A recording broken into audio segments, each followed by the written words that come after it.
Hello everyone. Back again with film recaps. In this video, I'm going to recap one of the horror drama films from 2020, titled The Stylist. Before we get to the storyline, I'd like to wish everyone a happy and great day. Without further ado, let's get straight to the storyline. The film begins by showing a woman named Claire, an introverted hairdresser, drinking coffee, while waiting for clients in a charming beauty salon. In comes Sarah, a vibrant and cheerful woman who seems to radiate happiness. She is looking to cut and dye her hair. Claire offers her something to drink, and she chooses a glass of red wine. Asking questions about Sarah's personal life, Claire sharply figures out that Sarah is out of town as she shares stories about her husband and her 12-year-old child. She also tells Claire about her toy boy she met this weekend and admits that no one else knows she is cheating, and she only told Claire because she is a stranger and they will never see each other again. After hours of talking, the client notices that everyone else has left the salon, and that they are the only ones left. As Sarah continues to drink the wine, her hand goes limp, and she drops the glass on the floor. The client passes out, but Claire is not alarmed by this, because she spiked the drink before handing it over. This signals Claire to cover up the salon window, and begin the gruesome act she has been planning this whole time. She moves with calculated precision, preparing her tools with a chilling calmness. We witness Claire's transformation from a quiet, introverted hairdresser to a cold-blooded psychopath. She begins by gracefully cutting along Sarah's hairline, and proceeds to pull the scalp and hair from Sarah's head.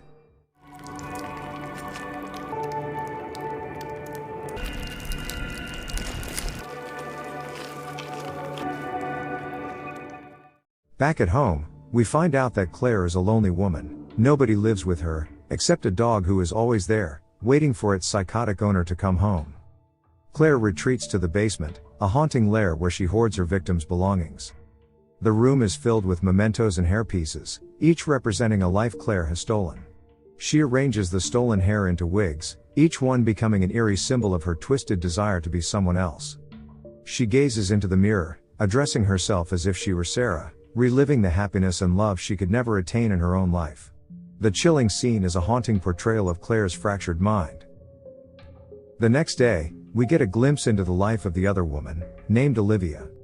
She seems happy and fulfilled, while Claire, on the flip side, is trying to get on with her life to normal after the last murder.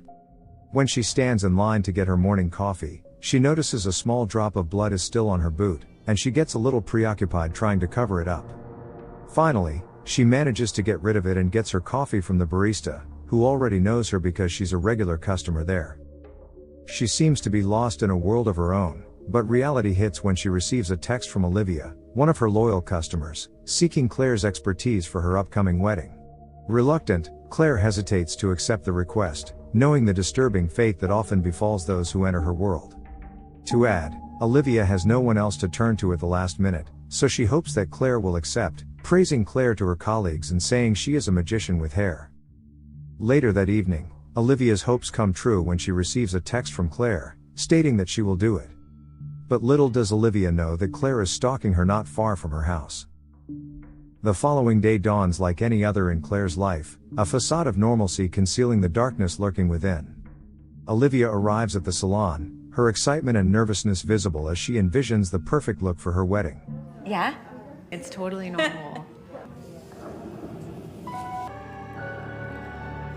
As the styling is completed, Olivia gazes into the mirror, her radiant smile affirming her satisfaction with the chosen hairstyle. Pleased with the outcome, she extends an invitation for Claire to visit her home later that night, seeking her opinion on whether the hairstyle complements the wedding dress.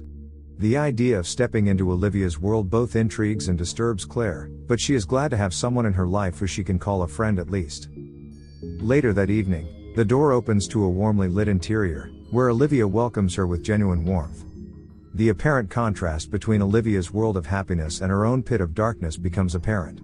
Both of them drink to celebrate Claire for saving Olivia's wedding, and Olivia excuses herself to put on her wedding dress. Claire scans the room, and makes herself comfortable with some of Olivia's things, when Olivia calls out for help. She then shoves the scarf in her bag, and also spots the house key hanging in the kitchen. Olivia asks Claire to help her put on the wedding dress, and then asks Claire to take photos of her for her mom and sister. After helping Olivia get out of the wedding dress, Claire asks more about Olivia's personal life, but eventually Olivia ends up asking about Claire's personal life instead.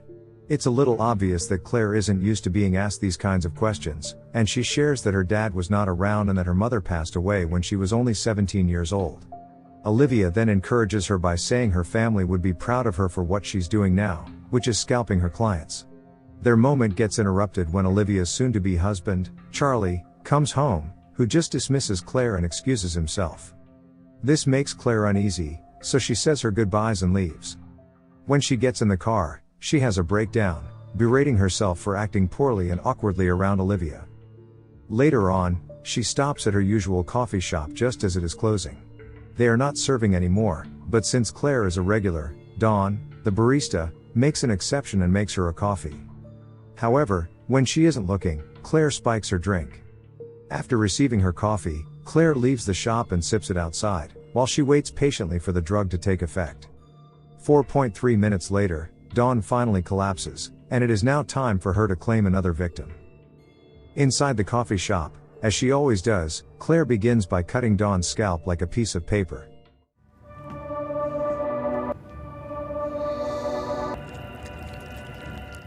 She suddenly gets distracted by her thoughts and makes a mistake with the cut, causing Dawn to awaken.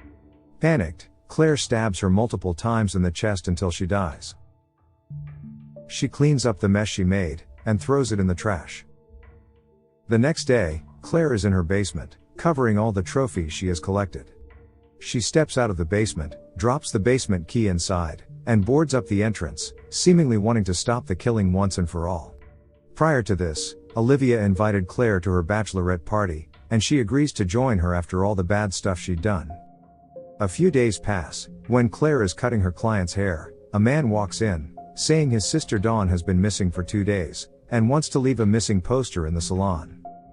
The next day, Claire is getting ready to go to Olivia's party, and is having trouble picking an outfit to wear. She is nervous and wants to leave a good impression with her only friend, Olivia, and finally picks a suitable outfit and leaves for the party. Flyers about the missing Dawn that she saw on her way there didn't deter her from attending the party. The prospect of mingling with others, forming friendships, and indulging in a world that is not her own tantalizes Claire. When Olivia spots her, she asks her to join them, and introduces Claire to her friends, and the other stylist who messed up her hair.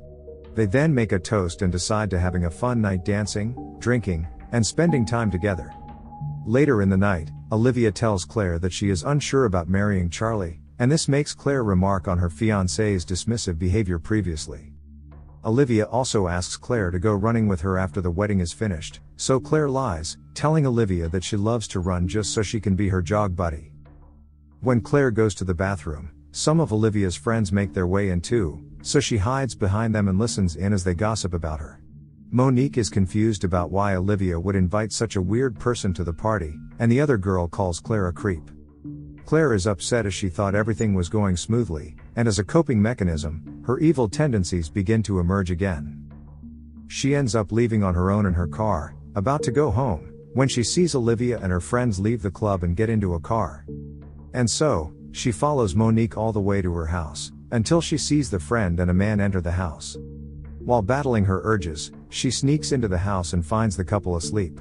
She is ready to give in to her demons, but as she stands in front of them holding a blade, she sees a picture of Monique and Olivia, which snaps her out of the trance. She then quickly leaves the house without finishing the job.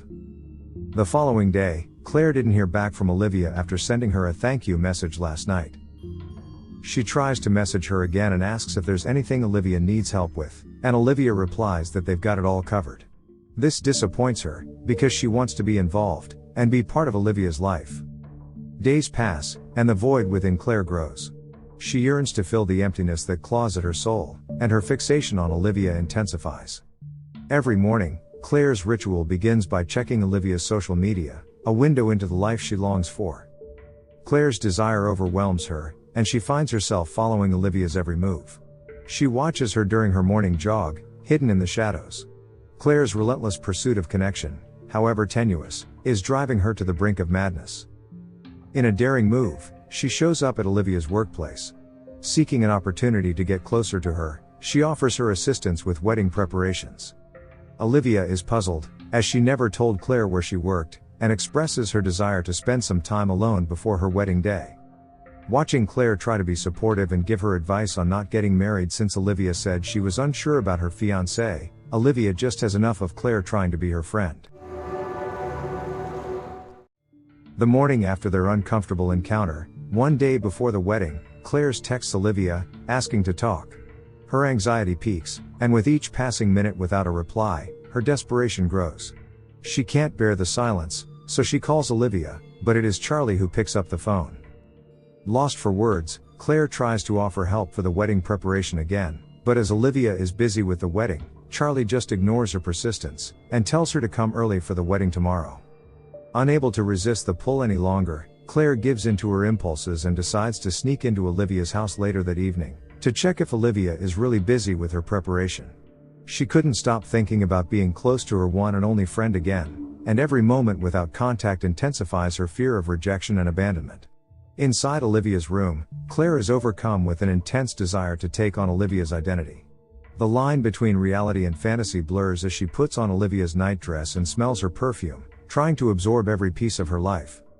In her mind, Claire is convinced that by becoming Olivia, she could possess the happiness and fulfillment she so desperately craved. However, Claire's fantasy is shattered when Olivia unexpectedly returns home. Panic surges as she hurriedly grabs her belongings and flees from the scene. As she drives away from Olivia's house, her heart pounds with fear and guilt. Back in her house, she grabs a crowbar and heads towards the basement, each step a descent into the abyss of her madness. She pries open the door and goes back to the grim chamber where she buried her past, surrounded by the wigs made from the hair of her victims. Each strand seems to hold the memories of their stolen lives. Claire's just totally consumed by this desperate desire to be them, to get away from the emptiness that's always bugging her soul. As she decorates herself with the eerie disguises, she is only met with a hollow void that refuses to be filled. In her desperation, Claire returns to her old ways, seeking solace in the act of taking another life. She targets a random woman she sees on the street. First things first, she knocks on her door, asking to use a phone, and as the woman turns her back, Claire stabs her in the neck with her scissors. The poor victim can only writhe and throw up blood, which gets all over her wooden floor. Once she's done breathing, Claire begins her scalping procedure. With the woman's hair crudely fashioned upon her own head, Claire laughs while eating pizza and watching TV. Despite her attempt to assume the identity of the random woman last night, the void within her remains, and no amount of bloodshed can fill it. The morning of the wedding, Claire goes to her usual coffee shop, where Dawn used to work, and she spots CCTV images of her that are plastered on the window. Afterwards, she arrives at the wedding and meets Charlie, whom she questions about taking good care of Olivia. Inside the chapel, she meets Olivia's mother, who shows her to the bridesmaid's room. There, Olivia is overjoyed to see her, and Claire does what she came there for. She sets up her station and, with her mad skills, starts working her magic on Olivia's hair. Oh, beautiful. She then turns her attention to the little girl in the room, and offers to help her with her hair too before heading to the bathroom. Later, Claire is in the bathroom when Olivia's bridesmaid asks her to help with the veil. She comes to help and finds herself alone with Olivia in the bridal room. All of a sudden, tears roll down in her eyes. Olivia asks Claire to share her turmoil, but words fail her, and she suddenly apologizes and, in an awkward moment, admits that she lied about jogging. As the wedding ceremony commences, the bridesmaids walk down the aisle, and the atmosphere in the church is charged with anticipation and joy. Everyone's smiles turn wider as Olivia, dressed in her wedding attire, glides down the aisle, her heart filled with hope for a future with Charlie.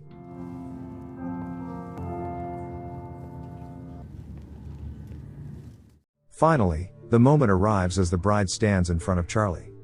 Charlie lifts the veil from Olivia's face, but to everyone's surprise, the sight before them was not the blushing bride he expected. A sinister figure stood in Olivia's place, Claire, her face obscured by a bloodied wig fashioned from Olivia's own hair. Everyone is freaking out, especially Olivia's family and Charlie, and they quickly run to the back to check on the scalped Olivia. Claire had committed the ultimate act of desperation, assuming Olivia's identity to possess the life she longed for. In the end, Claire's expression in the film is a smile of confusion. She's clueless about what she just did, as her super lonely life turned her into this crazy murderer. Okay guys, that's all the recap of the Stylist 2020. Thanks for watching. See you again in the next video.